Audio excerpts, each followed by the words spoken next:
અતિશય ભીના ન થવું કે લોકો નીચોવી દે, અતિશય કોરા પણ ન થવું કે લોકો ગળી વાળીને મૂકી દે, થોડા આળા લીલા રહેવું કે લોકોને સમજ ના પડે કે આને તડકે રખાય કે છાંયડે.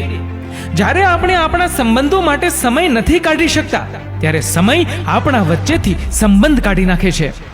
માણસને ખોટું ત્યારે જ બોલવું પડે છે જ્યારે લોકો સાચું સમજવા તૈયાર જ નથી હોતા. જિંદગીના 6 વિચારો. પ્રાર્થના કરતા પહેલા વિશ્વાસ રાખતા શીખો, બોલતા પહેલા સાંભળતા શીખો, વાપરતા પહેલા કમાતા શીખો, લખતા પહેલા વિચાર કરતા શીખો, મરતા પહેલા જીવતા શીખો અને હાર માનતા પહેલા પ્રયત્ન કરતા શીખો. જમીન સારી હોય, ખાતર સારું હોય, પણ પાણી જો ખારું હોય તો ફૂલ ખીલતા નથી.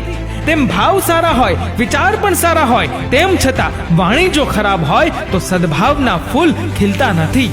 ખારું પાણી અને ખરાબ વાણી ક્યારેય ટાઢક આપતા નથી. હંમેશા મજાકમાં થોડી સચ્ચાઈ હોય છે, ખાલી પૂછવામાં પણ જાણવાની ઈચ્છા હોય છે, બેખબરને પણ થોડી ખબર હોય છે, ને મને પરવા નથીમાં પણ થોડી પરવા હોય છે.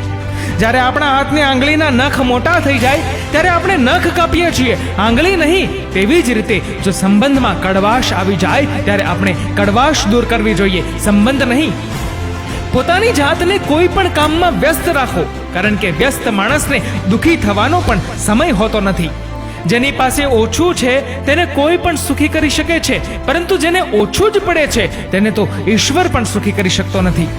આપણી પાસે મકાનો ઊંચા છે પણ વિચારો નીચા છે, વાહનો માટે રસ્તા પહોળા છે પણ મનની ગલીઓ સાંકડી બની ગઈ છે, ઘર વિશાળ થઈ ગયા છે પણ કુટુંબ નાના થઈ ગયા છે, ભણતર વધ્યું છે પણ અંતર ઘટ્યું છે, ખર્ચ ધૂમ કરીએ છીએ પણ જરૂરતમંદ લોકોને આપવા માટે આપણી પાસે પૈસા નથી, સુખ સગવડો વધી છે પણ એ માણવા માટેનો સમય ઘટી ગયો છે, આપણી આસપાસની વસ્તુઓ વધારી છે પણ આપણી કિંમત ઘટાડી છે. શબ્દકોશમાં બીજા બધા શબ્દોના અર્થ મળી શકે પણ જીવનનો અર્થ જીવન જીવીને અને સંબંધનો અર્થ સંબંધ નિભાવીને જ શોધવો પડે છે. જ્યારે એક રોટલીના 4 ટુકડા હોય અને ખાવાવાળા 5 હોય ત્યારે જે સૌથી પહેલા બોલે કે મને ભૂખ નથી તે વ્યક્તિ એટલે માં. ના કોઈનું આપેલું મળે, ના કોઈનું છીનવેલું મળે, મને તો બસ મારા નસીબમાં લખેલું મળે. ના મળે તો કોઈ ગમ નથી, મને તો બસ મારી કરેલ મહેનતનું ફળ મળે. જીત નક્કી હોય તો અર્જુન કોઈ પણ બની શકે સાહેબ, પણ સાલું જ્યારે મૃત્યુ નક્કી હોય અને ત્યારે અભિમન્યુ બનવા માટે તો સાહસ જ જોઈએ.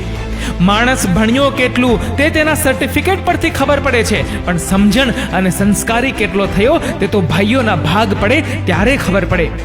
મોડું થશે પણ બધું જ બરાબર થશે, આપણને જે જોઈએ છે એ જ મળશે. દિવસો ખરાબ છે, જિંદગી નહીં. માણસોના પણ દસ્તાવેજ બનાવવા જરૂરી છે.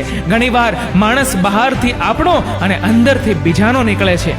કોઈ કહે છે દુનિયા પ્રેમથી ચાલે છે, કોઈ કહે છે દુનિયા દોસ્તીથી ચાલે છે, પરંતુ અનુભવ થાય ત્યારે જ ખબર પડે છે કે દુનિયા તો મતલબથી ચાલે છે.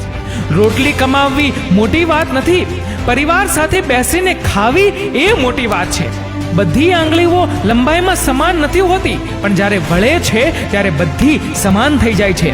એવી જ રીતે જો આપણે તમામ પરિસ્થિતિઓમાં નમીને એડજસ્ટ થઈને રહીએ તો જિંદગી આસાન બની જાય છે. સંબંધ હોય કે સફર, જવાબ મળતો બંધ થાય એટલે સમજવું કે હવે વળાંક લેવાનો સમય આવી ગયો છે. જો તમારી પાસે ફ્રીજમાં ભોજન હોય, શરીર ઉપર કપડાં હોય, માથા ઉપર છત હોય, સુવાની જગ્યા હોય તો તમે જગતના 75% લોકો કરતા વધારે ધનવાન છો. દીવો માટીનો છે કે સોનાનો એ મહત્વનું નથી, પરંતુ તે અંધારામાં પ્રકાશ કેટલો આપે છે તે મહત્વનું છે. તેવી જ રીતે મિત્ર ગરીબ હોય કે અમીર, તે દુઃખમાં કેટલો મદદરૂપ છે તે મહત્વનું છે. કમાવવી હોય તો લાયકાત કમાવ સાહેબ, કારણ કે લાયકાત વગર કદાચ ઓડી લઈને ફરશો ને તો પણ દુનિયા તો ડ્રાઈવર જ સમજશે. એકમાં એક ઉમેરો તો 2 થાય એવું શિક્ષક શીખવાડતા હોય છે, પણ 2 માંથી 1ની બાદબાકી થાય તો એકલા થઈ જવાય એવું જિંદગી શીખવાડી જાય છે. મિત્રો, આ વિડીયો વિશે તમારું શું કહેવું છે નીચે કમેન્ટ કરીને જરૂરથી જણાવજો. અને જો આ વિડીયો સારો લાગ્યો હોય તો આ વિડીયોને લાઈક કરજો અને શેર કરજો. અને મિત્રો, આવા જ પ્રેરણાદાયી વિડીયોઝ જોવા માટે સબસ્ક્રાઇબ કરો અમારી